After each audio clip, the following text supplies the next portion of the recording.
வணக்க மக்களே, welcome to the பென்ட்ரி show. இன்னைக்கு ஷோ நம்ம பார்க்க போகிறது இந்திரா அப்படின்ற தமிழ் மூவியோட ரிவ்யூ. இந்த படம் பார்த்தீங்கன்னா ஆல்ரெடி தியேட்டர்ஸ்ல ரிலீஸ் ஆன ஒரு படம். இப்போ இந்த படம் சன் நெக்ஸ்ட் ஓடிடி ஆப்ல அவைலபிளா இருக்கு.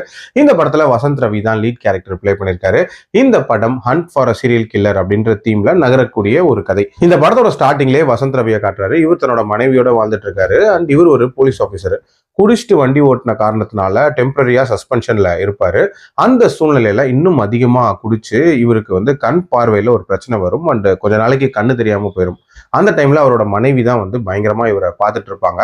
அதே நேரத்துல இந்த சிட்டிக்குள்ள நிறைய கொலைகள் அப்படின்றது நடந்துட்டு இருக்கு. அதுவும் ஒரே நபர் தான் அந்த கொலைகளை பண்ணிட்டு இருக்கான். நம்ம ஹீரோவோட லைஃப்லயும் ஒரு மிகப்பெரிய டிராஜடி நடக்குது. அந்த டிராஜடி என்ன, அதுக்கப்புறம் அவர் வாழ்க்கையில என்ன மாதிரியான கஷ்டங்களை ஃபேஸ் பண்றாரு, அண்ட் இந்த கேஸ்க்குள்ள அவர் எப்படி உள்ள வராரு, அண்ட் உண்மையிலே இதுக்கெல்லாம் காரணம் யாரு அப்படின்ற மாதிரி நிறைய விஷயங்களை சொல்லக்கூடிய ஒரு படம் தான் இந்த படம். இந்த படத்தோட ஸ்டார்டிங்லேயே கொலையாளி யாருங்கிறத காட்டிட்டாங்களே, இதுக்கப்புறம் இந்த கொலையாளிக்கான மோட்டோ அப்படின்ற ஒரு விஷயத்த மட்டும் தான் ஃபோக்கஸ் பண்ணி காட்ட போறாங்களோ அப்படின்னு யோசிச்சுட்டு இருக்கும்போது வேற ஒரு ஆங்கிள் வித்தியாசமா இந்த கதையை கொண்டு போயிருப்பாங்க. அது உண்மையிலே நீட்டா இருந்துச்சு.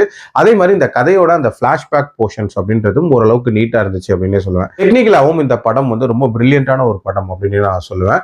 ஆல்சோ இந்த படம் ஸ்டார்டிங்ல இருந்து எண்டு வரைக்கும் எனக்கு பெருசா போர் அடிக்காத மாதிரியான ஒரு படமா தான் இந்த படம் இருந்துச்சு. பட் இருந்தாலும் இந்த படத்துல சில குறைகள் அப்படின்றது இருக்கதான் செய்யுது. அதுல முக்கியமான விஷயம் எமோஷனல் கனெக்ட் அப்படின்றது இந்த படத்துல சுத்தமா ஃபீல் ஆகவே இல்லை அப்படின்னே சொல்லலாம்.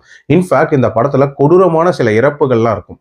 பட் இருந்தாலுமே நமக்கு அந்த எமோஷனல் கனெக்ட் வரவே இல்லை. அந்த டீடைலிங் அப்படின்றதெல்லாம் கண்டிப்பா பெட்டரா இருந்திருக்கலாம். அதே மாதிரி இந்த படத்தோட எண்டிங் இருக்குல்ல, பயங்கர வித்தியாசமா முடிக்கணும் அப்படின்லாம் யோசிச்சிருக்காங்க. பட் எனக்கு அந்த விஷயம் ரொம்ப கன்வின்சிங்கா இல்லை அப்படின்னே சொல்லலாம். கண்டிப்பா இன்னுமே பெட்டரா இருந்திருக்கலாம். அண்ட் நிறைய விஷயங்கள்லாம் இதுல சொல்ல நினைச்சிருக்காங்க. பட் ஆர்கனைஸ்டா சொல்லியிருந்தா இன்னுமே சூப்பர் படமா இருந்திருக்கும். பட் ஸ்டில் என்ன பொறுத்த வரைக்கும் ஒரு டீசென்ட் வாட்ச் தான். கண்டிப்பா ட்ரை பண்ணி பார்க்கலாம். என்னோட ரேட்டிங் இந்த படத்துக்கு 2.85 அவுட் ஆஃப் 5. அடல் கண்டென்ட்டை பொறுத்த வரைக்கும் இதுல லிப் லாக் சீன் இருக்கு. அண்ட் ஆல்சோ வயலன்ஸ் கொஞ்சம் தூக்கலா இருக்கும். ஸோ அதுக்கேற்ற மாதிரி பிளான் பண்ணிக்கோங்க. மீண்டும் அடுத்த விமர்சனத்தில் சந்திக்கிறேன். நன்றி.